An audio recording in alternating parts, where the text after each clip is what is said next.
The vultures circled overhead, their shadows dancing across the scorched earth like dark omens.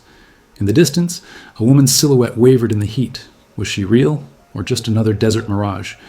What could have brought someone to this godforsaken place? Clara's lips were cracked and bleeding, her saloon dress torn and stained with blood that might have been hers. The abandoned ranch creaked in the wind, its broken shutters beating a funeral rhythm. She didn't remember how she got here. The last thing she recalled was the sound of gunfire and a man's voice whispering, "She knows too much." The sun was merciless, but the approaching dust storm on the horizon promised something worse. Clara dragged herself toward the ranch house, each step a battle against her failing body. Inside, remnants of a life long abandoned lay scattered, photographs face down, furniture covered in dust, and something else, fresh boot prints in the dirt. She wasn't alone. Her fingers found the derringer still hidden in her corset. They'd missed it in their haste. Good. A saloon girl learns to always keep one ace up her sleeve, or in this case, close to her heart. The wind picked up, whistling through bullet holes in the walls. Stories. Everything in the Old West had stories, and this ranch held secrets that someone had tried very hard to bury, just like they'd tried to bury her. But Clara wasn't dead yet, and as the storm approached, bringing with it the promise of darkness and cover, she had to wonder, was she left here to die, or was this exactly where someone wanted her to be? What would you have done in her place? Comment below if you think Clara should hide or prepare to fight. And don't forget to hit that like button if you're already on the edge of your seat. The storm hit like a freight train from hell, turning day into night. Clara pressed herself against the wall, derringer cocked as footsteps echoed through the abandoned ranch house. But these weren't the boots that had left those prints. These were different, expensive, measured. The walk of a man who never hurried because the world waited for him. Through the swirling dust, a figure emerged in the doorway. Tall, dressed in black leather that cost more than most folks saw in a lifetime. His face was obscured by the storm, but Clara caught the glint of silver. A sheriff's star? No, something else. Something that made her blood run cold. Well, the voice was cultured, with an accent that didn't belong in these parts. I was expecting to find a corpse. Instead, I find a survivor. Samuel Blackwood stepped into the light, and Clara's breath caught. She'd seen him before. Everyone in the territory knew the richest landowner west of the Mississippi. But what was he doing here in this forgotten corner of his empire? "Easy with that pea-shooter, miss," he said, noting her derringer. "If I wanted you dead, you'd never have heard me coming." The wind howled through the broken windows, and somewhere in the house, a door slammed shut. They both tensed. Samuel's hand moved to his hip, smooth, practiced. This man was more than just money and land deeds. "You're the saloon girl from Dustwood," he stated, not asked. "Clara, isn't it? The one who serves drinks and secrets in equal measure?" How did he know? Clara's finger tightened on the trigger, but her strength was failing. The room spun, and she saw Samuel's expression change, from calculated interest to something else. Concern? Impossible. Men like him didn't concern themselves with saloon girls. "You're burning up with fever?" He moved closer, ignoring her weapon. "Those bastards did more than just dump you here. That's a knife wound, isn't it?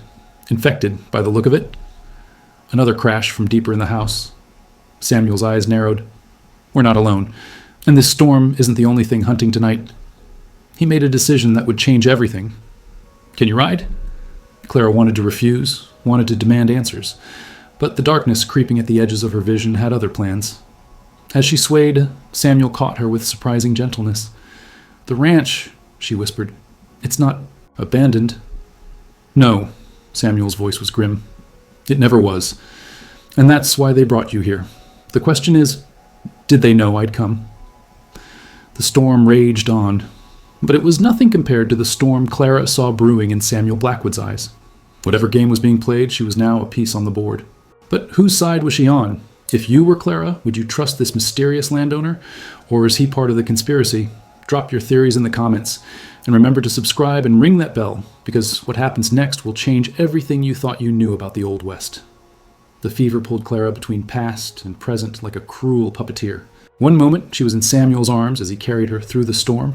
The next, she was back at the Golden Rose Saloon 3 nights ago, when everything went to hell.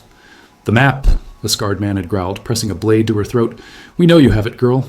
Your daddy died protecting it, but you won't be so foolish." But Clara had learned long ago that information was the only currency that truly mattered in the West, and some secrets were worth dying for. Samuel's voice cut through her delirium. "Stay with me, Clara." They were in a hidden cellar beneath the ranch. She hadn't even known it existed. Oil lamps cast dancing shadows on walls lined with supplies, weapons, and Photographs. Dozens of them. You've been watching, she managed through cracked lips. I watch everything that happens in my territory. Samuel worked efficiently, cleaning her wound with expensive whiskey, including when notorious outlaws suddenly take interest in a saloon girl whose father was once the best tracker in 3 states. Clara's eyes snapped to his. Nobody knew about her father. She'd buried that life along with him. Don't look so surprised. Samuel's hands were gentle, but his eyes remained hard. Did you really think you could hide in plain sight forever, serving drinks to cattle barons and outlaws, collecting their secrets like poker chips? Above them, footsteps, heavy, multiple sets. The storm couldn't mask the sound of spurs on wood. They found us faster than I expected. Samuel loaded a Winchester with practiced ease. The Harrow gang doesn't give up easily, especially when they think you have the location of Fort Paradox's lost gold shipment. Clara tried to sit up, the room spinning. I don't have any map. I know. Samuel's interruption was soft. Because I do, or rather, I have half of it. Your father sent it to me before he died, along with a letter. Said if anything happened to him, I was to protect his daughter. His laugh was bitter. Bit late on that promise, aren't I? The cellar door rattled. Someone was testing the lock. But here's what puzzles me, Samuel continued, positioning himself between Clara and the door. Jake Harrow seems convinced you have the other half, hidden somewhere even his torture couldn't reveal. Now why would he think that? Clara's mind raced, despite the fever. Her father's last words echoed. The rose knows the truth. She'd thought he was delirious, but what if... The golden rose, she whispered. It's not just a saloon. Samuel's smile was sharp as his rifle. No, it's not. And neither are you, just a saloon girl. The question is, when Harrow's men break through that door, are you going to trust me with your father's real legacy? The door splintered. Time was up. What secret could be worth all this bloodshed? And can Clara trust Samuel with the truth before it's too late? Share your thoughts below, and hit that like button if this mystery has you hooked.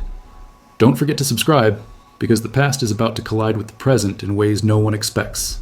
The door exploded inward, but Samuel was already moving. 3 shots, 3 bodies, hitting the floor before Clara could blink. But more were coming. She could hear them thundering through the ranch above. Can you shoot? Samuel thrust a Colt 45 into her hands. I serve drinks, remember? But her grip was steady, professional. The kind that came from years of practice when no one was watching. Samuel's eyebrow raised slightly. We'll discuss your many talents later, if there is a later. They moved through a tunnel Clara hadn't noticed before. The ranch was a maze of secrets. Behind them, Jake Harrow's voice boomed, Burn it down! They're here somewhere. Your father built these tunnels, Samuel explained as they navigated the darkness. Back when he worked for me, before he discovered what the Fort Paradox gold really meant. Worked for you? Clara steadied herself against the earthen wall. He said he worked for the railroad. Everyone worked for the railroad, one way or another, but your father was special. He could track a ghost through a sandstorm, until he tracked something he wasn't supposed to find. They emerged in a hidden stable where 2 horses waited, already saddled. Samuel had planned this. Here's my proposition, he said, helping her mount despite her protests. We combine our map halves, find that gold, and split it. 60-40. 70-30, Clara countered, surprising them both. My favor, since apparently I'm the only one who knows where my half is hidden. Smoke began seeping through the floorboards. Samuel's smile was appreciative. You really aren't just a saloon girl. Fine, 70-30. But there's something else. The horses stamped nervously as flames began licking the walls. Time was running out. The gold isn't just gold, Samuel's voice dropped. It's Confederate gold, meant to fund a resurrection of the war. There are powerful men who will kill entire towns to get it. Men who make Jake Harrow look like a Sunday school teacher. Then why not let it stay buried? Because someone already knows it exists. The secret's out, Clara. The only question is whether good people find it first, or... An explosion rocked the stable. Harrow had found the tunnel. Decide now. Samuel's eyes bore into hers. Ride with me and share your father's secret, or take your chances alone. But know this. I made a promise to a dying man to protect his daughter. I've already failed once. I won't fail again. Clara thought of her father's words, of the rose that held truth, of the blood already spilled. The map half wasn't just hidden, it was hidden in plain sight where dozens saw it every day. But trusting Samuel meant revealing everything. If we do this, she said, as another explosion shook the ground, we do it my way, and you tell me the truth about why my father really died. Samuel extended his hand as burning timber crashed around them. Deal. Now ride, before we join him. They burst from the stable into the storm-cleared night, Harrow's men erupting from the ranch like angry hornets.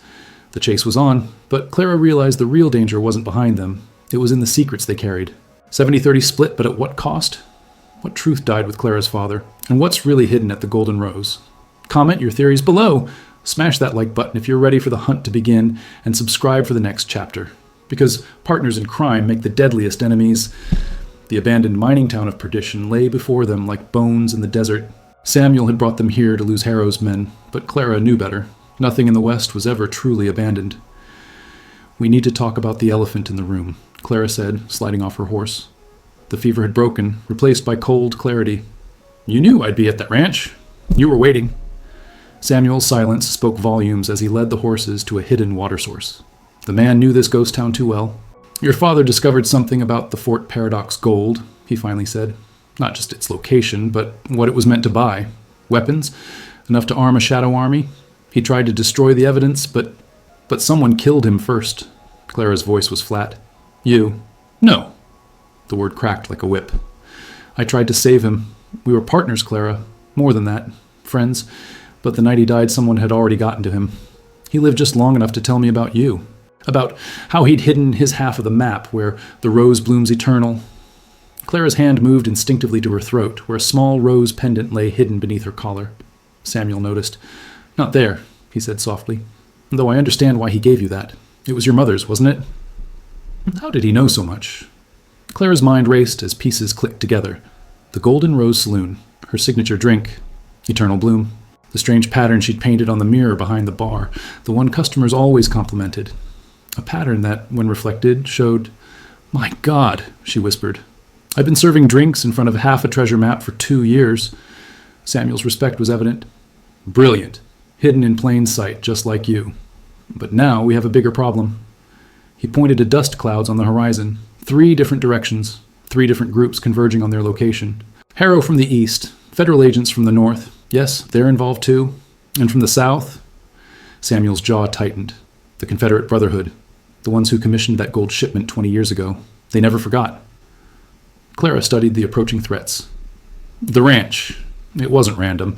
Someone wanted all the players in one place. Someone's been orchestrating this whole thing. Someone who knows both halves of the map exist. Someone who's been playing all of us.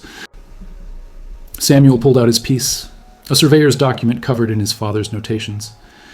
Your father wasn't just killed for what he knew. He was killed to send a message, to flush out anyone else who might have the information, including his daughter, including his partner. They stood together, 2 pawns who'd just realized they were on the same side of a much larger board. Around them, Perdition's empty buildings seemed to watch with hollow eyes. "There's an old mine shaft here," Samuel said. "Deep enough to hide in, defensive enough to make a stand. But once we go in, we're committed. No more running." Clara touched her pendant, thinking of her father, of the blood already spilled. "I'm tired of running. But if we're doing this, I need to know, who are you, really, Samuel Blackwood? Because landowners don't move like gunfighters, and they sure as hell don't know how to navigate ghost towns in the dark." Samuel's smile was sad. "Would you believe me if I said I was trying to be a better man than I was? That your father was teaching me how?"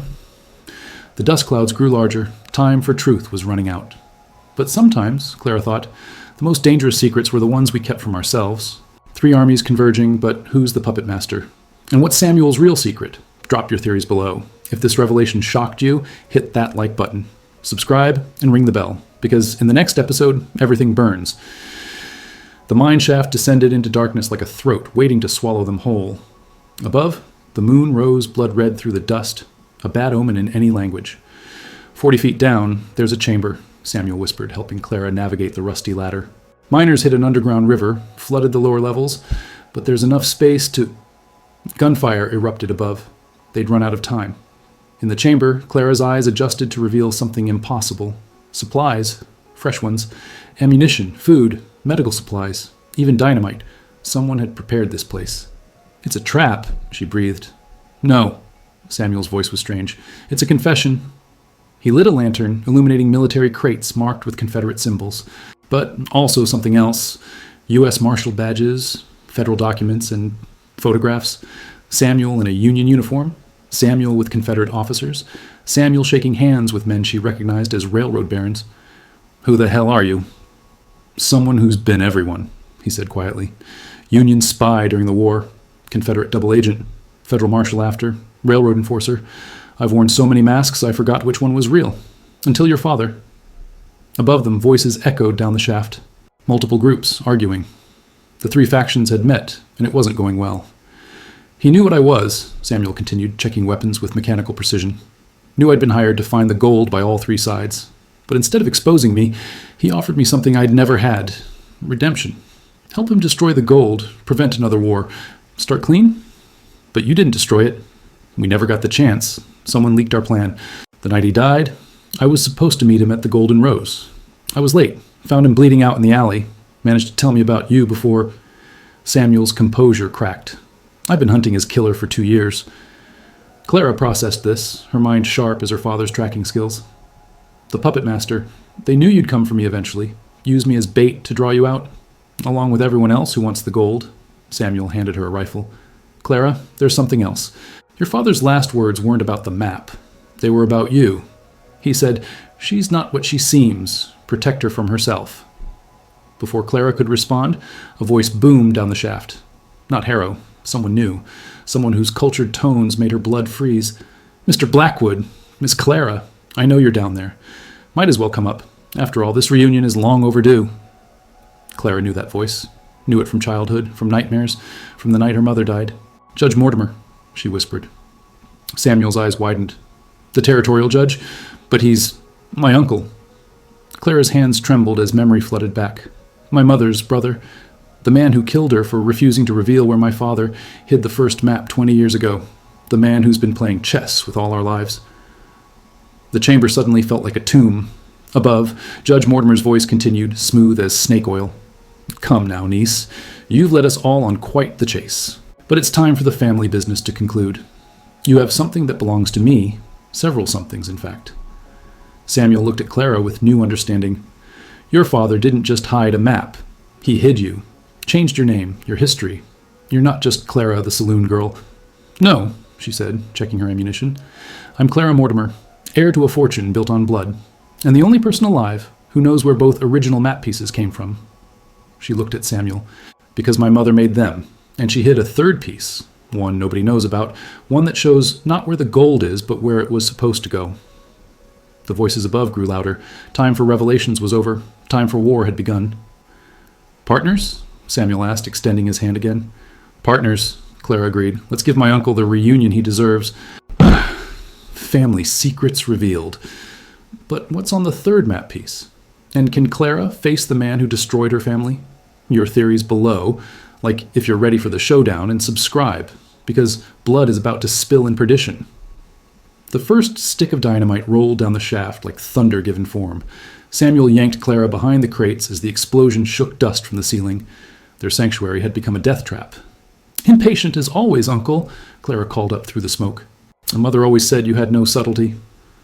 Your mother was a foolish idealist, Judge Mortimer's voice dripped contempt. She could have shared in an empire. Instead, she chose love and poverty. Look where that got her. Clara's finger found the trigger.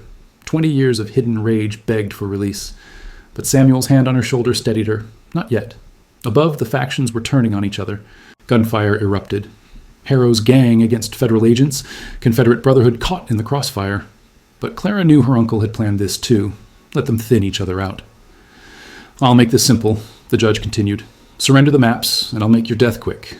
Refuse, and I'll smoke you out like rats. Counteroffer, Samuel shouted back. You come down here and face us, man to man. Or are you still the coward who murders women in their sleep? Silence. Then laughter, cold as winter graves.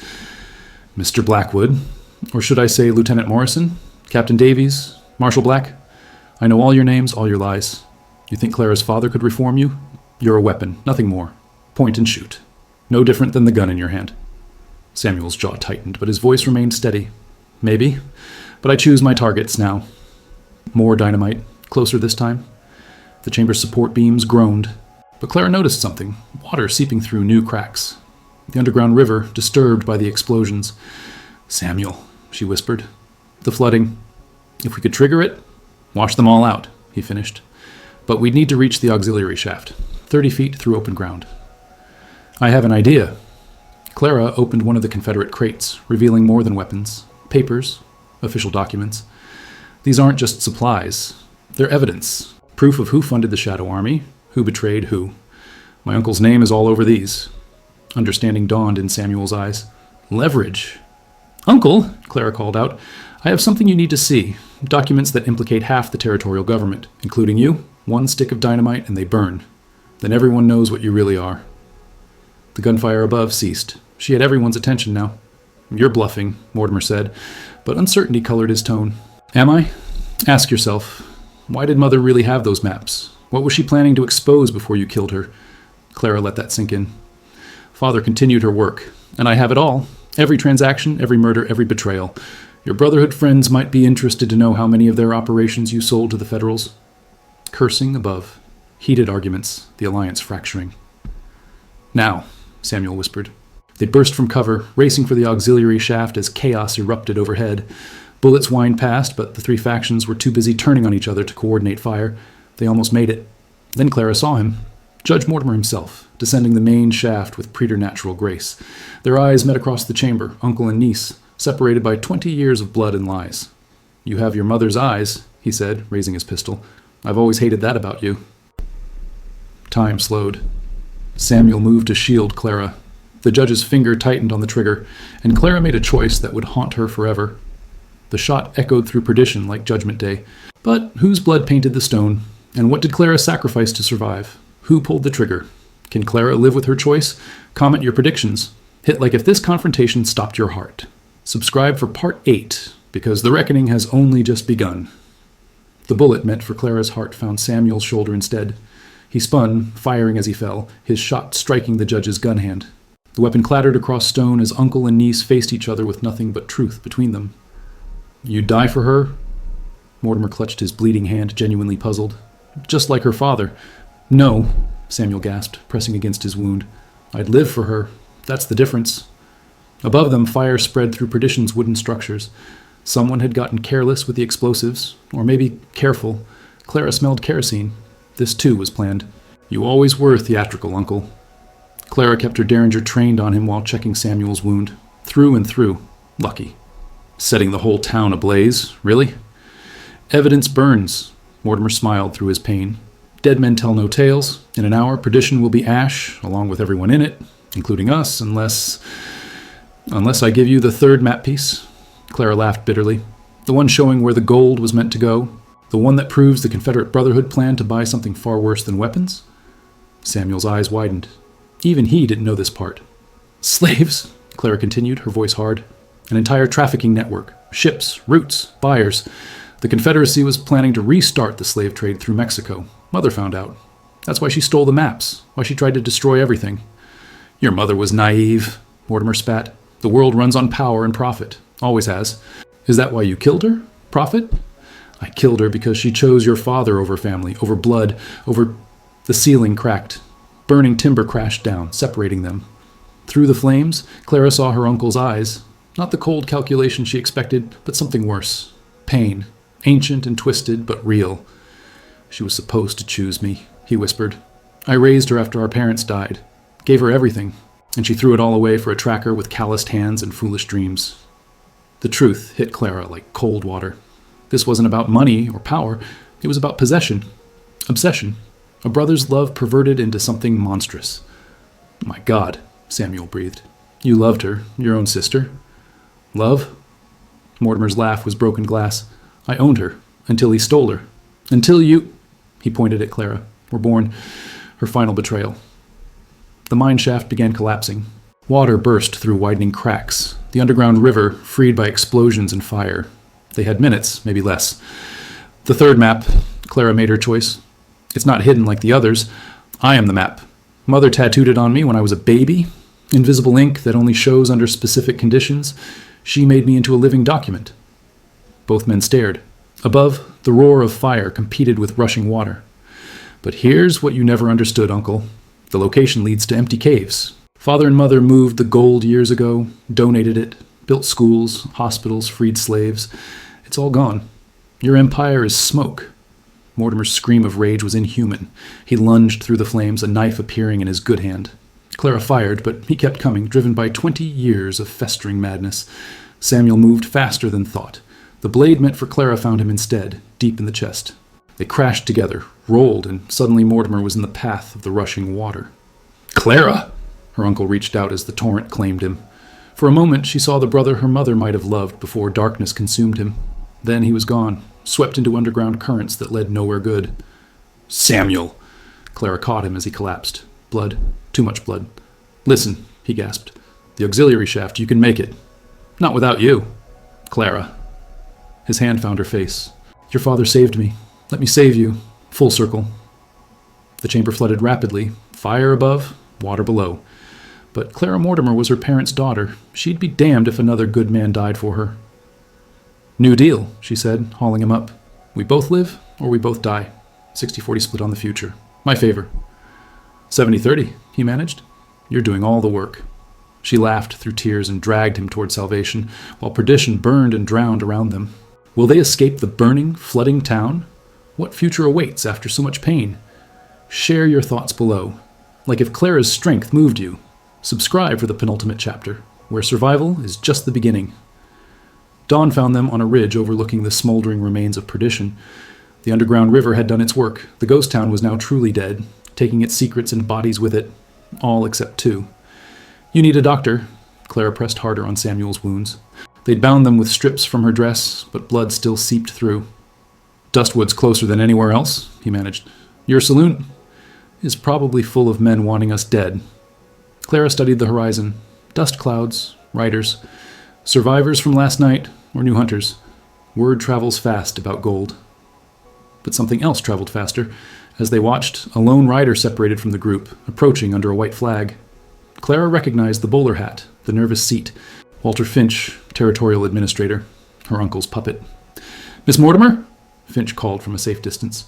"Judge Mortimer's heir. We need to discuss your inheritance." Clara kept her derringer visible. "My uncle's dead, drowned in his own schemes." "Yes, most unfortunate." Finch didn't sound upset. "However, his estate remains, properties, accounts, and certain obligations.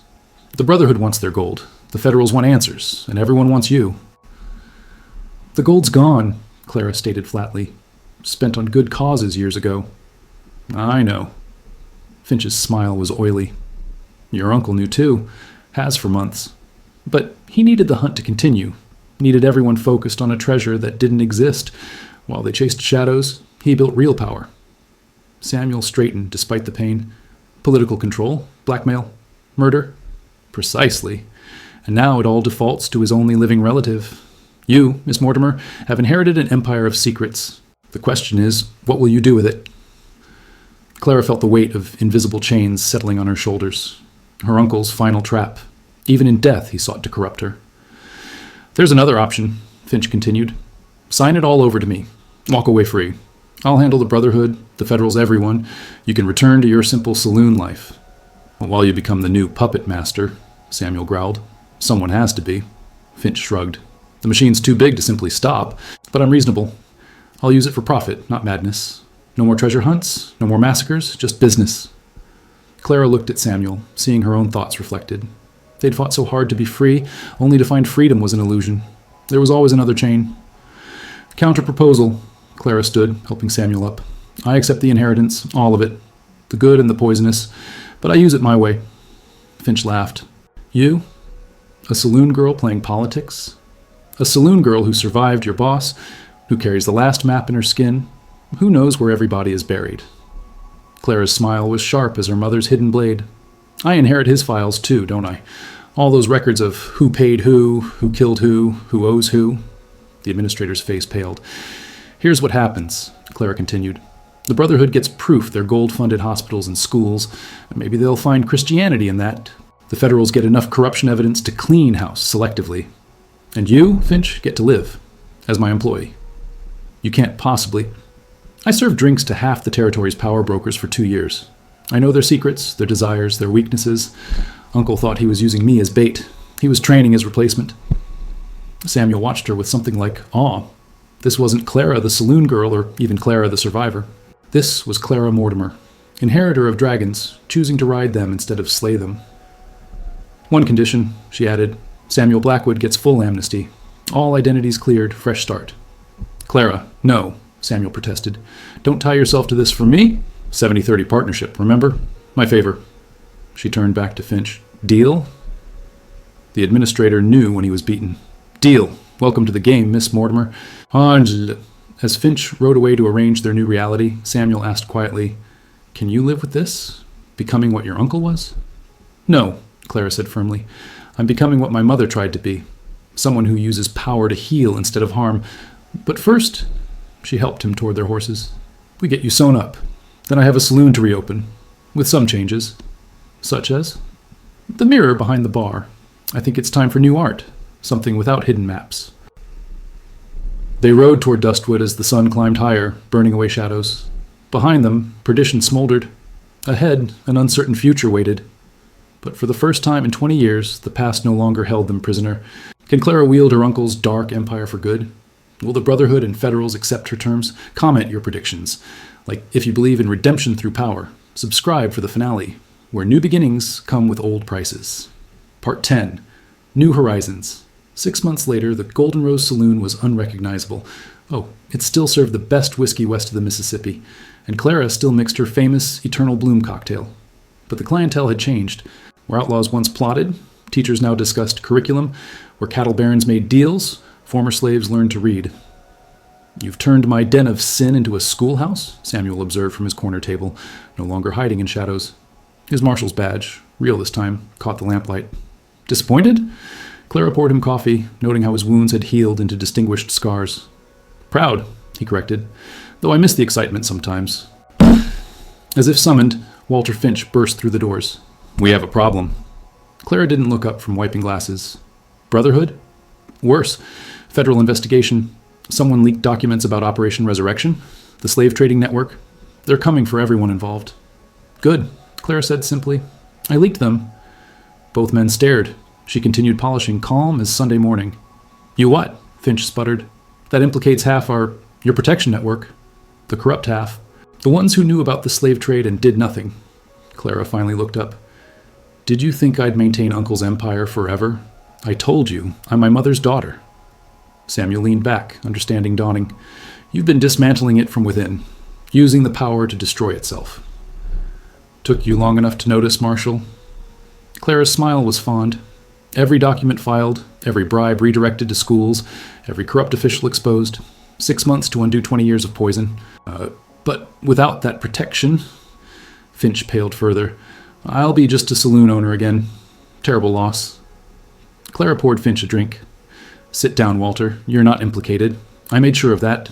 You've been a model citizen under my employment. Through the window, dust clouds appeared, federal agents coming to clean house. But also another rider, one who made Clara's heart race differently. Maria Santos, the teacher Clara had hired with her uncle's blood money, entered with a stack of papers. 30 more students enrolled this week. We'll need the second building soon. Already purchased, Clara nodded. The old Mortimer mansion. Seems fitting. The federal agents arrived, led by a stern woman who looked like she ate corruption for breakfast. Miss Mortimer, Special Agent Davies, we need to discuss your recent contributions to our investigation. Of course. Samuel, would you mind showing Agent Davies to the private room? I believe you two have worked together before. Samuel stood, all marshal now. Helen, been a while. Not long enough, Blackwood. But Davies smiled slightly. Heard you finally picked a side. The right one, for once.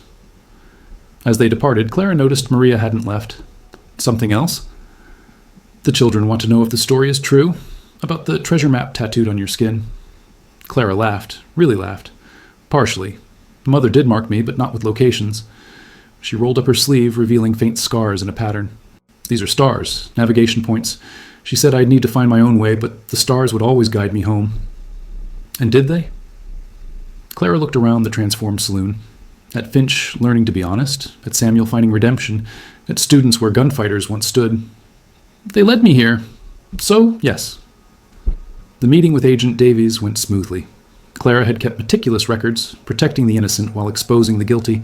By sunset, wagons rolled out of Dustwood carrying arrested men who'd thought themselves untouchable.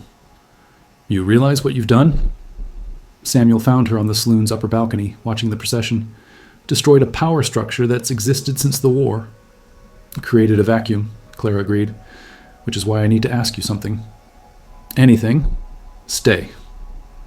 The word hung between them like a prayer.